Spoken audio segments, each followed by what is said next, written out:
여러분 오늘 설교는 이렇게 질문을 하면서 좀 시작을 해볼까 합니다. 여러분은 누구를 위해서 좀 물어보신 적이 있느냐? 라는 질문을 시작하면서 오늘 설교의 말씀을 시작할까. 물론 사람들이 우는 데는 여러 가지 이유가 있겠지요.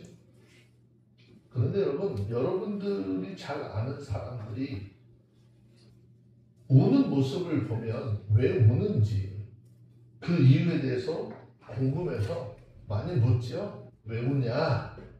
우는 이유를 좀 말해봐 하면서 관심을 가지고 묻고, 또 혹시 내가 그 문제를 해결해 줄 수 있을 줄 아냐? 이야기해보라 라고 하지. 지금 우리나라에 대한 미래에 대한 이야기들 다들 참담하다라고 이야기합니다. 정말 말로만 그럴 것이 아니라 나라를 위해서 하나님 앞에 기도하며 물어보셨느냐라는 것이지. 아니면 하나님을 믿는 사람들이라고 한 목회자들이나 교회가 크다고 성도수가 많다고 하는 이유로 세상의 권력자들처럼 행하는 모습을 보시면서 하나님께 저들이 바른 길로 돌아오게 해달라고 물어보신 적이 있느냐라고 하시죠. 그런데 사람은 어떨지는 좀 모르겠어요. 혹시 하나님도 우리 인생들을 위해서 징계를 하시고 심판을 하시나 때로는 우신다는 생각을 해보셨습니까? 해보셨어요? 오늘 본문 이사야서 15장이 바로 하나님께서 인생들에게 심판을 내리시지만 심판을 내리시는 그 가운데 우시는 장면을 기록을 하고 있습니다. 이사야 선지자는 모압의 멸망을 예언하고 있지만 그 목소리에는 냉정한 심판의 말이 아니라 슬픔과 애통의 눈물이 담겨져 있습니다. 본문 15장 2절 말씀에 보면 디본 산당에 올라가서 울며 모압은 느보에 메드바를 위하여 통곡하니라. 하나님의 심판으로 인해서 온 나라가 부러졌는데 이사야는 그 가운데서 5절에 보면 내 마음이 모압을 위하여 부르짖더라라는 말씀을 하고 있습니다. 이 말씀은 이사야가 흘리는 눈물이겠지만 이 물은 단순히 그들을 향한 동정의 눈물이 아니라 하나님의 마음을 대변하는 눈물인 것이죠. 여러분 성경을 보시면 하나님은 죄를 미워하시지만 죄인 자체는 미워하지 않으시지요. 그런데 그 하나님이 언제까지 그렇게 기다려만 주시는 하나님이 아니라 아무리 기다려도 돌아오지 않는 죄와 불순종으로 인해서 심판을 하셔야 하지만 그 심판을 당하고 멸망하는 사람들을 바라보시면서 마음이 아파하시는 하나님의 마음이, 하나님의 모습이 오늘 본문의 말씀에 고스란히 나타나 있습니다. 우리 모두가 오늘 이 말씀을 통해서 왜 하나님이 모압을 심판하셨는지, 그리고 그 심판 속에서 드러나 있는 하나님의 눈물과 사랑, 그리고 이 말씀을 통해서 우리에게 무엇을 말씀을 하시고자 하는 것인지를 잘 깨닫고 하나님을 기쁘게 하는 믿음의 사람들의 삶이 되어지기를 주의 이름으로 축원합니다. 아멘. 많은 사람들이 자신은 심판당하지 않을 것이고 자신에게는 죽음이 없을 거라는 생각을 하죠. 그런데 그 모든 것들은요, 우리가 예측할 수 있는 것이 아니에요. 생각지도 못할 때 갑작스럽게 다가오는 것이죠. 자, 5장 1절, 15장 1절입니다. 읽습니다. 시작. 모압에 관한 유보라. 하룻밤에 모압 알이 망하여 황폐할 것이며 하룻밤에 모압 길이 망하여 황폐할 것이라. 여기서 말하는 모압 알, 모압의 수도였던 라빠라고 하는 곳을 가리키는 것이고요. 모압 기르는요, 사해 동남쪽에 위치한 모압의 제2도시를 이야기합니다. 따라서 이 두 도시는요, 모압의 이쪽과 저쪽 끝을 상징하는 것인데 모압 전체를 이야기하는 것인데 이 모압은 오늘날의 요르단 땅입니다.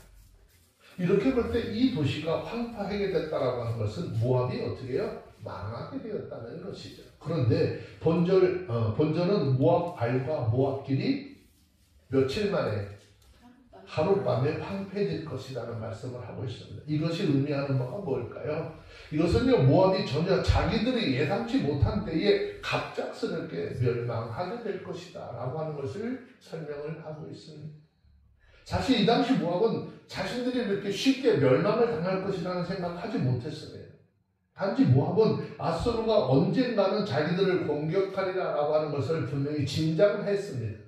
하지만 그들은 아수르가 자기들을 쉽게 공격할 것이라고 하는 생각을 하지 못했다는 것이죠. 왜냐하면 아수르는 유다를 침공하였다가 예루살렘에서 참패를 당하고 물러났기 때문이죠.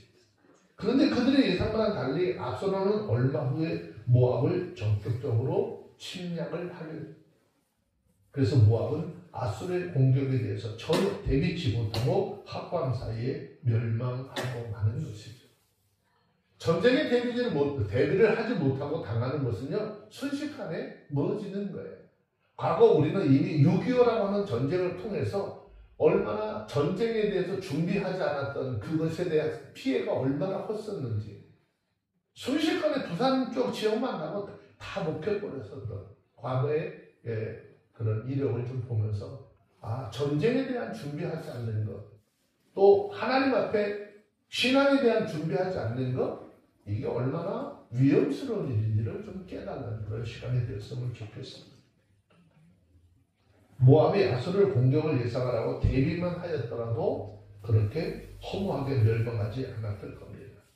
말하자면 모압은 설마라고 생각을 하면서 안심하고 있을 때 허를 찔리고 만 것입니다. 특별히 모압 알과 모압 기르는 그 당시에 이렇게 쉽게 함락당할 수 있는 성은 아니었습니다. 그 두 성은 거대한 돌산 위에 건설된 성이었습니다.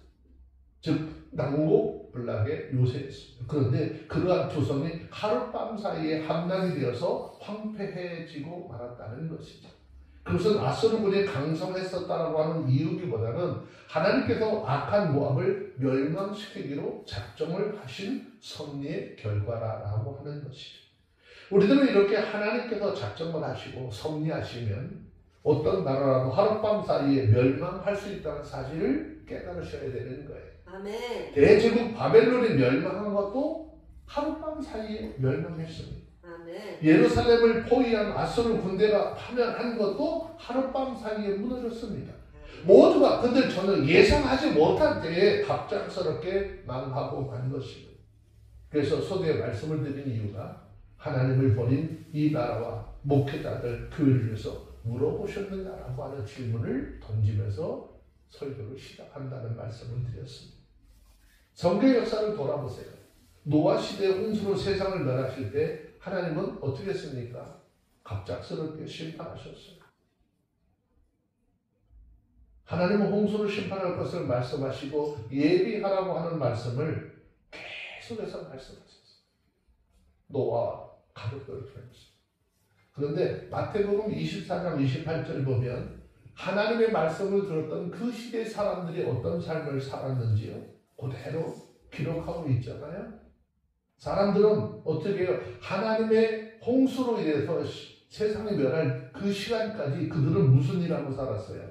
홍수가 임하는 날까지 사람들은 먹고 마시고 장가들고 시집가고 하는 일에 전력을 쏟았다는 것이에요.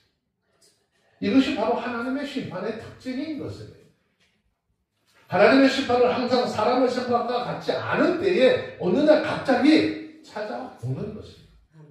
물론 하나님의 심판이 갑작스럽게 임한다고 해서 아무런 경고도 주시지 않고 임한다는 것은 아닙니다. 하나님은 홍수로 세상을 심판하실 때에도 모압을 심판하실 때도 먼저 선지자들을 통해서 경고하셨습니다. 따라서 이 경고를 듣고 돌이키기만 하면 그 심판에서 구원을 받을 수 있습니다. 요나 때 니느웨 하나님의 경고를 듣고 회개함으로 구원을 받지 않았습니까? 그런데 대개 사람들은 하나님의 심판의 경고를 귓동으로 흘려버린다는 것이죠. 그래서 마치 하나님의 심판이 갑작스럽게 임하는 것처럼 느끼게 될 뿐이다라는 것입니다. 그렇다면 우리가 살고 있는 이 세상은 어떻습니까? 하나님은 이 악한 세상에 대한 심판도 이미 경고해 놓으신 상태이죠. 그러면 하나님의 심판 자체는 어떻습니까? 사람들이 예상하지 못한 때 갑작스럽게 임하게 될 것이다 라고 하는 것이죠. 아멘. 성경은 데살로니가전서 5장 3절에 있는 말씀을 잠시 한번 보시면 언제 임할까요? 성경은 데살로니가전서 5장 3절을 통해서 뭐라고 말씀하시는지 한번 볼까요? 읽습니다. 시작. 저희가 평안하다 안전하다 할 그때에 잉태된 여자에게 해산의 고통이 이른 것 같이 멸망이 갑자기 그들에게 이르니 결단코 피하지 못하리라. 우리는 세상의 어리석은 자들처럼 노아 시대의 사람들처럼 본문의 모압의 사람들처럼 하나님의 심판의 경고를 귓등으로 흘려보내지 말아야 돼요. 여러분 누가복음 21장 34절에 보면 예수님께서 분명히 말씀하셨어요. 천지는 없어지겠잖아 내 말은 없어지지 아니하리라. 아멘. 하나님이 약속하시고 하나님의 계획한 것은 변개될 수 없다는 것이에요. 아멘. 그 이유는 지금 그렇게 행하셨던 하나님의 심판이 이처럼 사람의 생각으로 전혀 예상할 수 없는 그런데 갑작스럽게 임하게 된다라고 하는 것을 기억하시고 아멘.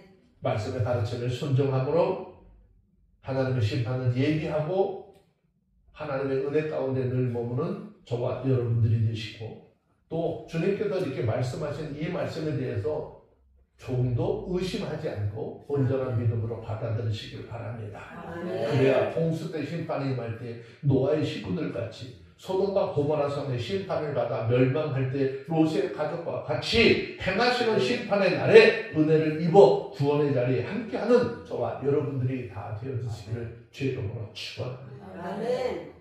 자, 회개의 눈물 하나님 앞에 있어야 되죠. 그런데 우리가 하나님 앞에 진정한 회개 속에서 흘리는 눈물은 소망이 있으나 비관하는 눈물에는 절망뿐이 없습니다. 자, 2절, 3절, 4절 세 절 말씀을 함께 보도록 합니다. 시작.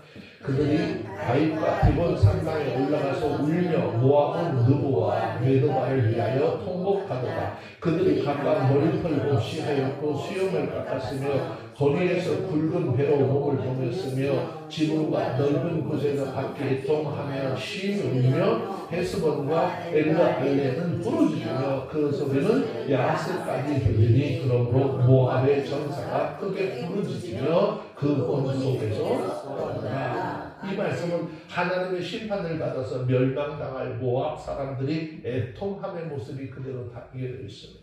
여기 보면 애통이라고 하는 단어가 한 6번 정도 계속 언급이 되고 있는데 이것은 모압 사람들이 나라의 멸망으로 인해서 얼마나 심히 애통해할 것인가를 잘 보여주고 있는 것입니다. 사실 나라의 멸망 앞에서 애통하지 않을 사람이 없습니다. 우리 민족은 나라 없는 선을 잘 아는 민족이지. 그렇기 때문에 나라를 잃은 이 모압의 슬픔에 충분히 공감대가 형성이 되어져 있을 거예요. 그런데 성경을 보면 당시 이렇게 애통하는 것은 모압뿐만이었을까? 모압뿐만이 아닙니다. 유다 역시도 아수르를 위해서 온 나라가 초토화될 것을 보고 애통하였습니다. 여러분 지금 모압이 왜 애통하죠? 그들은 자신들의 잘못을 뉘우치고 회개하는 것일까요? 그렇지 않아요. 본문을 보시면 모압이 애통할 때 취한 모습은 마치 회개하는 자들의 모습처럼 보여질 수는 있습니다. 왜?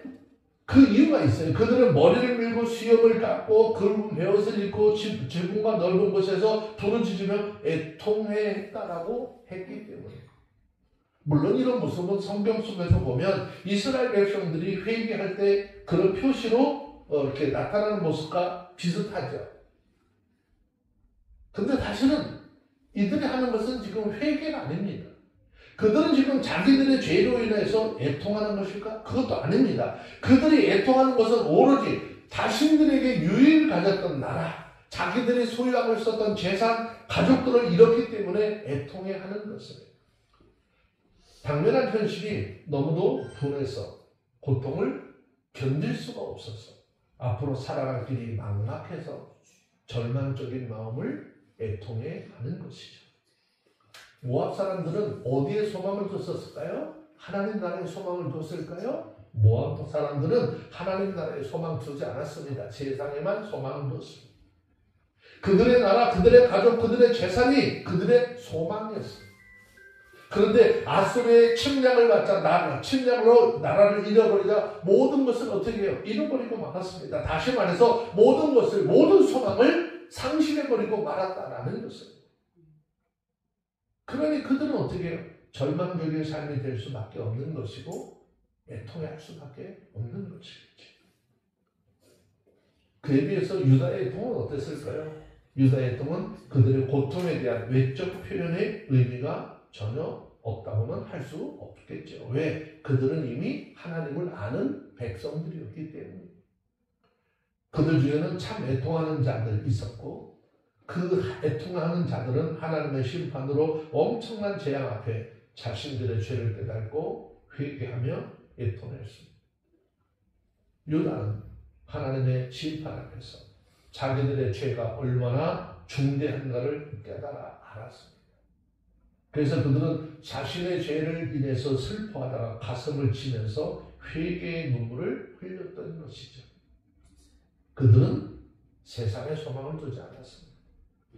하나님 앞에 자신의 소망을 뒀습니다. 그래서 그들은 자신의 소유나 나라를 이룬 것보다 하나님 앞에 범죄한 민족과 개인의 어두운 과거를 인해서 애통해하는 것입니다. 그들은 회개를 통해서 자신들이 지은 죄를 해결하라고 했지만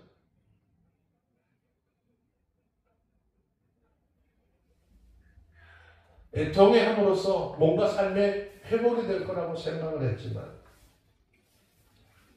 이와 같은 애통은 하나님 앞에 인정받을 수 없는 것이죠.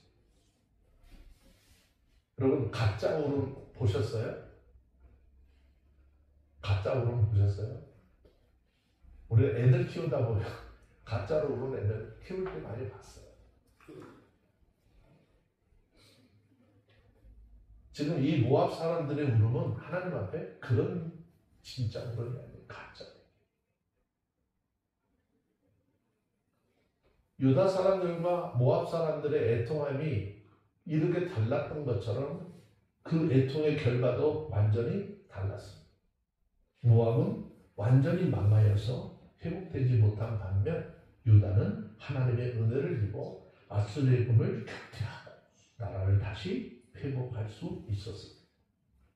이러한 사실이 보여주는 것은요, 그리스도의 사랑 안에 머무는 예수 그리스도를 믿는 믿음으로 사는 하나님의 사람들, 그리스도인들의 애통, 세상의 애통 전적으로 좀 다르다는 것이죠. 예수님께서 마태복음 5장에서 팔복에 대한 설교를 하시면서 그런 말씀하시잖아요. 애통하는 자가 복이 있나니 저희가 위로를 받을 것이라고 그랬어요. 그리스도인들이 하나님의 말씀을 따라 순종함으로 삶을 살아야 되는데 불신앙으로 인해서 내가 하나님의 말씀을 따라 날마다 살아야 되는데 내가 사는 게 요것밖에 못 살아. 야, 나 같은 사람, 나 같은 인간, 야, 정말 창피하다. 하나님의 말씀, 하나님의 뜻대로 살지 못하는 그 애통함을 인해서 애통할 때 소망이 있는 것입니다. 그러나 세상의 부와 권력을 잃는 것으로 애통하는 것에는 소망이 없다라는 것이에요. 그러므로 그리스도인들이 세상 사람들과 같이 세상의 의를 잃어버린 것, 세상의 것 잃어버린 것, 거기에 대한 절망과 비통해하지 않으려고 한다면 우리는 소망을 세상이 아닌 어떻게 해요? 하나님께 두어야 하는 것이죠. 아멘. 우리가 소망을 어디에 두었느냐에 따라서 완전히 달라요. 아멘.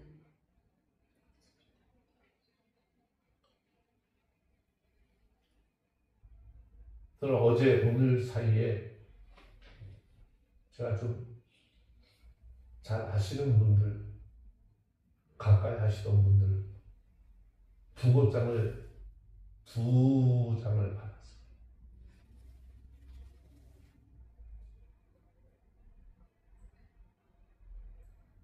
며칠 전에 전화를 하면서 빨리 회복하셔서 또 예배도 만납시다라는 전화를 한 지 며칠 되지 않았는데 마음이 아픕니다. 그런데 문제는 뭐냐면은 우리 생각은 그분이 이렇게 회복이 되어서 같이 한자리 할 거라는 생각을 했습니다. 그런데 오늘 본문에 같이 생각지 않은 그 시간에 그분의 삶의 인종이 찾아오는 것이죠. 우리 그리스도인들은 깊이 생각해야 될 것이 있어요. 그래도 두 분이 다 예수 그리스도를 믿고 믿음 안에서 살았던 분들이기 때문에 그래도 그렇게 슬픔이 막 쓰러질 정도는 되지는 않지만 정말 하나님을 몰라서 있다가 세상을 떠나가는 사람들을 보면 얼마나 마음을 아파야 할지.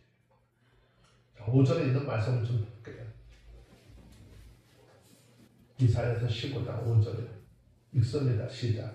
내 마음이 모압을 위하여 부르짖는다. 그 귀인들은 소알과 에글라, 슬리시아로 도망하여 울며 루히 비탈길로 올라가며 호르마임 길에서 패망을 부르짖으니 그랬어요. 여기서 누구의 마음이 내 마음이 모압을 위하여 부르짖는도다라고 했는데 이것은 모압의 멸망의 참상을 내다보면서 예언하는 이사야 선지자의 마음입니다. 여러분 모압이 어떤 나라입니까? 이사야의 나라인 유다의 입장에서 보면 원수와 같은 나라입니다.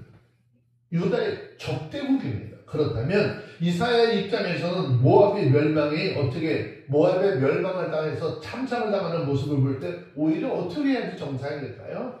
기뻐해야 되지 않겠어요? 그런데 이사야는 반대로 그들을 인하여 마음이 아파 울고 하나님 앞에 부르짖었다라고 했습니다. 어째서일까요? 이것은 모압이 비록 유다와 적대적인 관계를 유지하고 있다 할지라도 두 나라에는 원래 어떻게 해요? 형제국이었기 때문이다라는 것이에요. 하지만 이사야가 모압으로 인해서 마음의 고통을 당한 것은 비단 그들이 유다의 형제국이었기 때문만일까? 그렇지 않은 것입니다. 이사야가 모압으로 인해서 마음의 고통을 당한 것은 그들의 생명에 대하여 연민의 마음을 가졌기 때문이다라는 것입니다. 이것은 비단 이사야 선지자의 마음뿐만 아니라 하나님의 말씀에 불순종해서 심판을 받아 허무하게 죽어가야 될 것을 바라보시는 하나님의 마음을 지금 이사야의 마음과 이사야의 말을 통해서 우리 가운데 전달하고 있는 것입니다. 당장이라도 멸망시켜버리고 없애버리고 싶은 그런 인생들을 향한 하나님의 마음이 베드로 후서 3장 9절에 참 잘 표현되어져 있지. 성경 베드로후서 3장 9절 잠깐 한번 볼까요? 주님이 심판주로 오신다는데 왜 이렇게 빨리 안 오세요?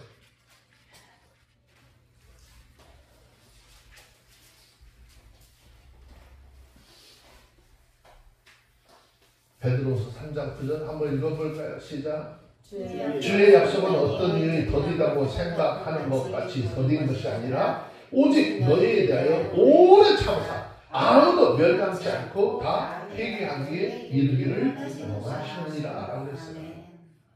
이 말씀에도 인생들을 향한 하나님의 마음이 너무나 잘 표현되어져 있어요. 우리는 일정시대라고 하는 어려운 시기를 겪으면서 그리스도를 믿는 신앙을 가진 사람들이 얼마나 많은 고난을 당했는지 잘 알죠. 그래서 그 시대에 지어진 찬양이 있죠. 낮에나 밤에나 눈물 머금고 내 주님 오시기만 기다립니다. 가실 때에 곧 오시마 약속한 주님 오 주여 언제나 오시렵니까? 삶이 얼마나 힘들고 어려웠으면 예수 믿는 신앙이 그 믿음을 지키기가 얼마나 힘들었으면 주님이 좀 빨리 오셨고 속히 오셨고 약속하셨던 그 주님이 빨리 와서 그래서 예배한 곳에 데리고 가기를 원했던 그 마음이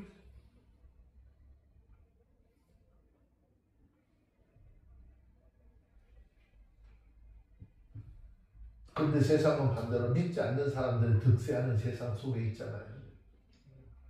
하나님의 자녀들이 고난 속에 빠져드는 그런 상황 속에 있잖아요. 그럼 우리가 생각해야 될 것은 이 말씀을 보면서 불신자들에 대하여 하나님을 대적하고 우리를 대적하던 그런 그 모압 사람들에게 가졌던 이사야의 연민의 마음이 오늘 저와 여러분들의 마음속에 있어야 한다는 것이죠. 아멘. 내 이웃이 믿지 않는 자들과 내 주변에 믿지 않는 자들에 대한 연민의 마음을 가지고 있어야 된다는 것이에요. 불신자의 생명이라 해서 우리의 생명과 다를까? 그렇지 않아요. 사람의 생명은 다 같은 것이에요. 그런데 우리는 구원을 받고 불신자들은 영원히 망하고 영원한 고통을 당하게 된다고 한다면 한번 생각해 보라는 것이 기뻐할 수 있는 일일까? 그것이 비록 우리의 원수이고 우리를 괴롭게 한 자들이라 할지라도 그들이 허망하게 망하는 것을 생각한다면 우리가 그들에 대해서 연민의 마음을 가져야 하는 것은 당연한 것이죠. 그래서 이사야가 모압을 향하여 하나님의 심판을 경고함으로써 그들에게 구원의 손길을 내민 것처럼 우리들도 내 주변에 우리 주변의 불신자들에게서 복음을 선포하도록 구원의 손길을 내밀 수 있어야 하는 것입니다. 제가 차를 두고 왔다 갔다 하면서 요 앞에 매일 이렇게 보는 분이 있었어요. 인사를 드렸어요. 우리 집사님한테도 이야기를 했는데 그분을 전도할 대상으로 삼아서 계속 인사를 하고 다녀요. 오늘 아침에 깜짝 놀라요. 또 오는데 또 인사를 먼저 하길래 안녕하세요. 이렇게 출대 나오게 되었더니 그분 입에서 나오시는 말씀이 교회 가려고요. 교회를 다니시는 분이라요. 지팡이를 들고 걸음을 제대로 걷지 못하니까 차가 와서 그분을 픽업해간대요. 은혜 가운데 잘 마치고 오세요. 고맙습니다, 목사님. 그분이 제가 어떻게 목사인 줄 알았는지 목사님이라고 하더라고요. 우리가 어떠한 사람들에 대해서 관심을 가지고 그들에게 다가가면 마음의 문은 열리게 되어져 있어요. 아멘. 그러니까 주님의 사랑으로 주변에 있는 사람들 한 사람 한 사람 좀 찾아가서 주의 사랑 전할 수 있는 모두 되길 원합니다. 아멘. 우리가 잘 알고 있는 것처럼 요나서 보세요. 하나님은 요나에게 아소르의 수도인 느느웨에 가서 하나님의 말씀을 전하라고 그러죠. 너 얼마나 있으면 너네들 면할 거야. 하나님께 너 심판할 거야. 지시할 거야. 근데 요나는 아소르가 이방 민족일 뿐만 아니라 이스라엘 입장에서 보면은 적대국이었기 때문에 하나님의 말씀을 따르지 않고 도망하려고 하죠. 그는 니느웨 대신 다스스라 하는 곳으로 도망을 하려다가 하나님 앞에 붙잡힌 바 됩니다. 그리고 니느웨 사람들에게 하나님의 심판을 경고하죠. 3일 길을 가면서 외치라고 했는데 하루만 가서 전했어요. 그런데 그 하나님의 경계의 메시지를 듣고 회개함에 따라서 하나님께서 니느웨를 멸망시키려고 했던 재앙을 바꾸시는 계획을 돌이키시는 역사가 있었어요. 그런데 이 요나가 얼마나 못된 사람이냐면 하나님이 재앙을 내리지 않기로 했다라고 그러니까 어떻게 해요? 하나님을 향해서 차라리 내 생명을 거둬가달라고 불평했던 사람이 요나예요. 요나서 4장 1절의 말씀 한번 보시겠어요? 내 생명을 걷어가세요 라고 땡깡을 놓은 질문 앞에 하나님 뭐라고 말씀하셨어요? 요나서 4장 11절 찾으셨으면 한번 읽습니다. 시작. 요나서 4장 11절 시작. 하물며 이 큰 성 니느웨에는 좌우를 분별치 못하는 자가 12만여 명이요 육축도 많이 있나니 내가 아끼는 것이요 제약당치 네, 이 큰 성 니느웨에는 좌우를 분별하지 못하는 자가 몇만? 12만여 명이요. 좌우를 분별치 못하는 사람 뭔 뜻이에요? 아이들이 어린 영혼들이 그만큼 많았다는 거죠. 육축도 많이 있었대요. 내가 아끼는 것이 어떻게 합당하지 않느냐라고 요나를 책망합니다. 이 책망을 통해서 알 수 있는 것은 하나님은 육축의 생명조차도 귀하게 여기시는 하나님이라는 것이죠. 아멘. 지금 이사야는 자신의 이러한 마음을 말하면서 인생들로 인하여서 하나님의 심판을 내리지만 인생들이 하나님 앞에 죄를 짓고 하나님 앞에 의를 행하지 않으므로 심판을 내리시면 그 심판을 당해 멸망하는 인생들을 바라보는 하나님의 마음이 어떠한지를 전달하고 있는 거예요. 그래서 그 모압이 멸망의 천장을 바라보면서 마음의 고통을 느끼고 그들을 향해서 하나님의 심판을 지금 경고하고 있는 거예요. 너희가 이렇지만 하나님의 마음은 어때? 라고 설명하고 있어요. 그들의 멸망이 기뻐서가 아니라 그들이 하나님의 경고의 말씀을 듣지 않고 하나님을 떠난 삶에서 돌이켜서 구원받기를 바라는 마음이 얼마나 간절한지를 보여주고 있는 거예요. 오늘날 이 땅에 하나님의 말씀을 전해야 하는 모든 목회자들이 이런 마음을 가져야 하는 것입니다. 날마다 강단에서 복을 받으라고만 할 것이 아니라 하나님의 말씀과 뜻에 순종하지 않으면 그 죄로 인해서 멸망받게 될 것입니다. 하나님의 심판을 받아서 영원한 지옥에 떨어질 것입니다.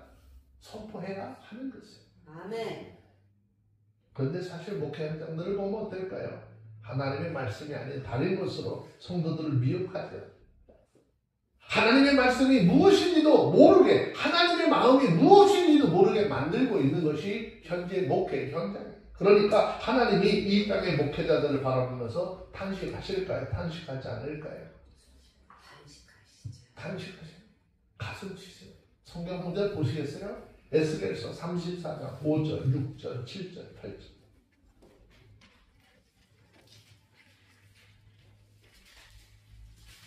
하나님의 진정한 말씀을 선포하는 목자가 없으면 양들이 어떻게 돼요?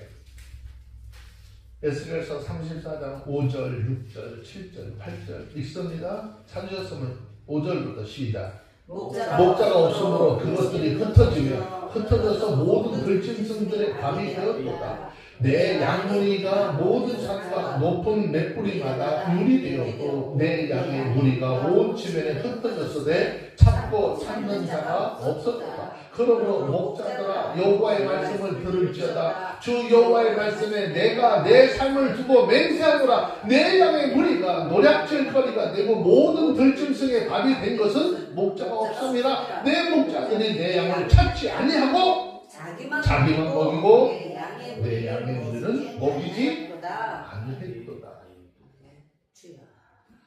왜 이 땅에 그렇게 하나님의 말씀 복음이 들어온 지가 130년 150년 가까이 되는데 왜 지금 이단자들 속에 그렇게 가서 흘려져 있고 묶여져 있는 인원들이 왜 이렇게 많습니까?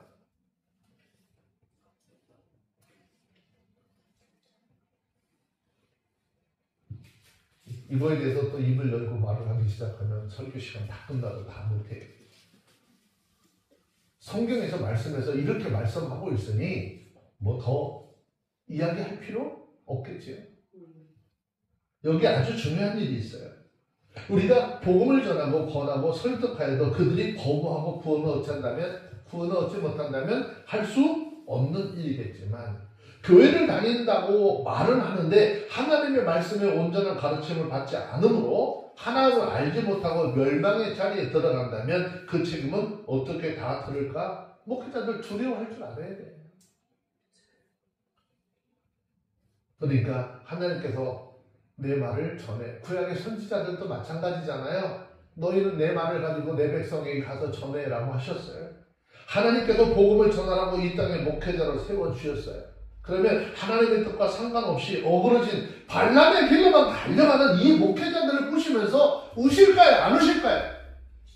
내 아들까지도 십자가에 달려 죽게 하신 그 하나님의 사랑으로 영혼들을 구했는데 생명의 말씀 그것을 통해서 죽기로 돌아오도록 하라고 세워놨는데 그들이 세상에 물려 세상의 권세 발람의 길로만 치우쳐서 가버려요.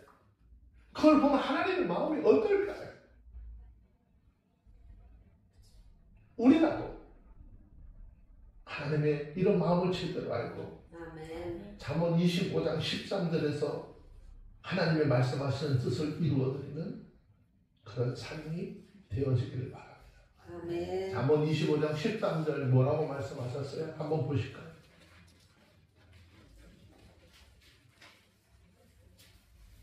잠언 25장 13절 함께 봅니다. 찾으셨으면 읽습니다. 시작. 충성된 사자는 그를 보낸 이에게 마치 추하는 날의 얼음 냉수 같아서 능히 주인의 마음을 시험을 해하느니라. 하나님으로부터 충성됨을 통해서 이 땅에 보낸 자들은 마치 추수하는 날 타작마당에 얼음 냉수같이 능히 그 주인의 마음을 시원케 할 수 있는 사역을 감당하라는 거예요. 아멘.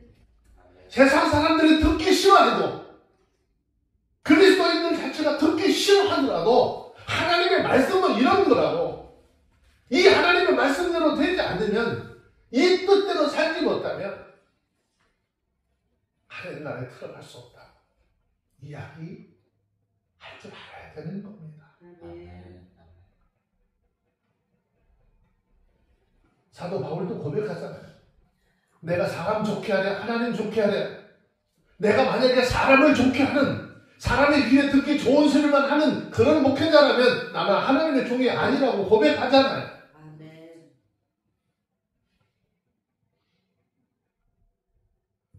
여러분, 하나님 앞에 정말 두려운 생각을 가져야 돼요. 아멘. 하나님이 한번 심판 작정하시잖아요. 세상 어디에 숨어도 숨을 데가 없는 것 기억하셔야 돼요. 아멘. 도망간다고 해결될까요? 그렇지 않습니다. 자, 다시 5절부터 중첩해서 다시 볼게요. 5절에서 9절까지 한번 더. 이사야서 15장 5절부터 9절까지 한번 읽습니다. 시작.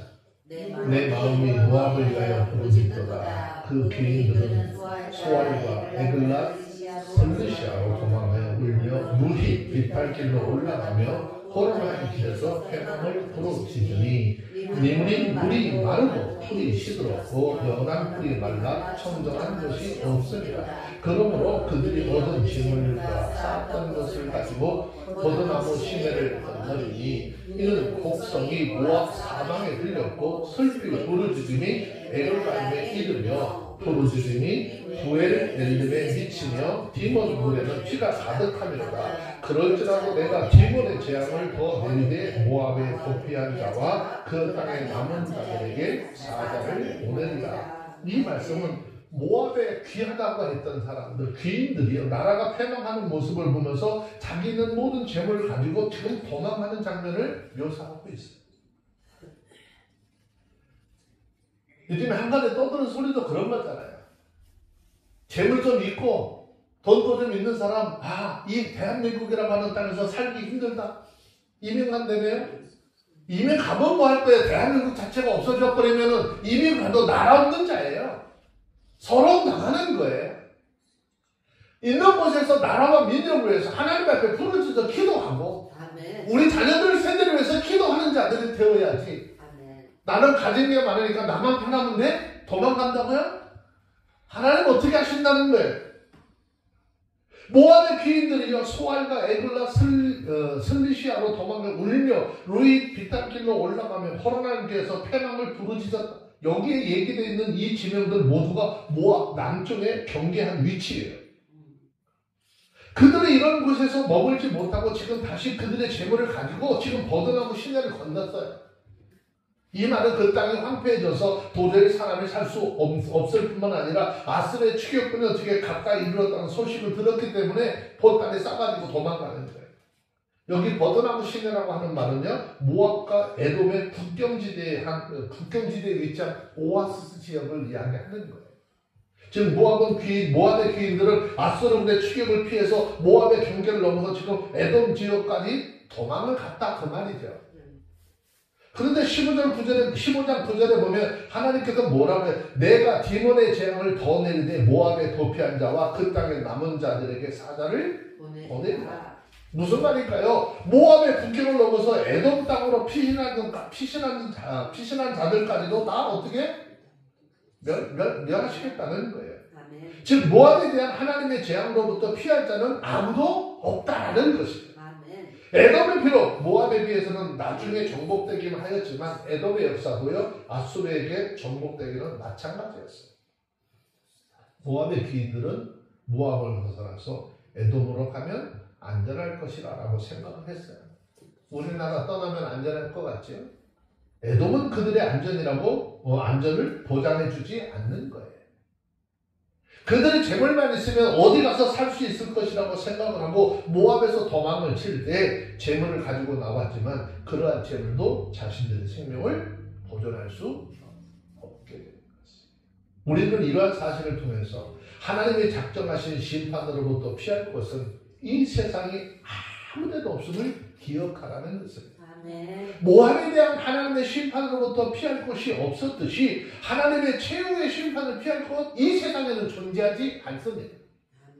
오직 예수 그리스도 안에 있습니다. 오직 예수 그리스도를 통해서만 우리의 영혼이 안전한 구원을 얻을 수 있는 것이고 영원한 피난처가 되어주시는 것입니다. 아수르가 당시에 온 근동 지역을 휩쓴 세계적인 재앙이었다면 하나님의 최후의 심판은요 우주적인 재앙이 임할 거예요. 따라서 이 세상에 하나님의 최후의 심판으로부터 피할 곳 전혀 없어요. 우주선 타고 지구 바깥으로 나간다고 할지라도 거기서 하나님의 심판 피하지 못해요. 하늘로 올라가요. 땅속으로 내려가요. 하나님의 심판은 피하지 못해요. 시편 기자가 고백하고 있는 것처럼 자기가 날개끼를 펴서 하늘 끝에 갈지라도 저 음부의 끝에 내려갔을지라도 하나님의 손이 미치지 않는 곳은 없다라고 고백했잖아요. 사람들이 자신들의 안전을 보장해 줄 것으로 생각하는 재물로도 자신의 안전을 보장받지 못하는 최후의 심판 때 다 하나님의 심판을 고스란히 받아야 하는 것입니다. 물론 하나님을 경외하는 자들은 하나님의 심판으로부터 건져 주실 것입니다. 하나님같이 하나님을 경외하는 유다 사람들이 예루살렘에 두어서 아수르의 재앙으로부터 보호하셨던 것처럼 세상을 심판하시기에 앞서서 하나님을 경외하는 자들을 먼저 새 예루살렘으로 들여보내시잖아요. 마치 애굽에서 장자 재앙을 내릴 때 6월절 어린 양의 피로 문 임방과 좌우 문설주를 바른 그 표시를 보는 곳으로 뒤로 보내서 그것을 행하는 자들에게 죽음을 보지 않도록 하셨던 하나님의 은혜죠. 하나님의 최후 심판과 무관한 자들이 될 수 있는 것은 예수 그리스도를 구주로 믿는 믿음 안에 있는 것입니다. 인생들이 하나님의 최후의 심판으로부터 피할 수 있는 것은 오직 하나님의 말씀의 가르침을 받아서 하나님을 경외하고 그 아들 예수 그리스도를 우리의 구원자 되심으로 마음으로 믿고 입으로 신뢰하여 구원에 이르게 하는 역사가 일어나는 것입니다. 여러분 한 가지 사실 결코 잊지 마시기 바랍니다. 우리 삶의 현장에서 늘 하나님을 경외하고 하나님을 의뢰하는 삶을 살아서 최후의 심판 때까지 구원자로 남는 저와 여러분들이 다 되어주시기를 주의 이름으로 축원합니다. 기도합니다. 사랑과 공의의 하나님, 오늘 우리는 이사야 15장의 말씀을 통해서 인간의 교만함과 죄가 가져오는 슬픔과 멸망, 그리고 그들을 안타까워하며 흘리는 하나님의 눈물을 보았습니다. 저는 우리의 마음도 종종 교만과 자기 의로 가득 차 주님의 뜻을 외면하고 살아왔음을 고백합니다. 우리가 선택한 길이 때로는 우리 자신뿐 아니라 주변의 사람들에게도 상처와 아픔을 주었음을 깨닫습니다. 용서해 주시기를 원합니다. 하나님, 주님의 눈물은 단순한 슬픔의 눈물이 아니라 우리를 향한 사랑과 회복의 눈물인 것을 믿습니다. 오늘 우리의 삶 속에 주님의 눈물을 기억하게 하시고 죄악된 길에서 겸손히 돌아서게 하시고 우리의 잘못을 회개할 수 있도록 은총을 덧입혀 주옵소서. 주님, 우리에게 주님의 공의를 자비로 공의와 자비를 바로 알게 하시고 세상 속에서 사랑과 정의를 실천하는 삶을 살게 하여 주옵소서. 우리의 삶의 환경이 어려움과 고난 가운데 있다 할지라도 주님을 의지하게 하시고 주님의 뜻을 따르는 지혜와 용기를 허락해 주옵소서. 우리가 이 땅에서 주님의 눈물을 닮아 연민과 사랑, 회복을 향한 마음을 품고 이웃들에게 복음을 전하며 살아가는 하나님의 사람들이 되게 하여 주시옵기를 예수 그리스도 이름으로 기도합니다. 아멘.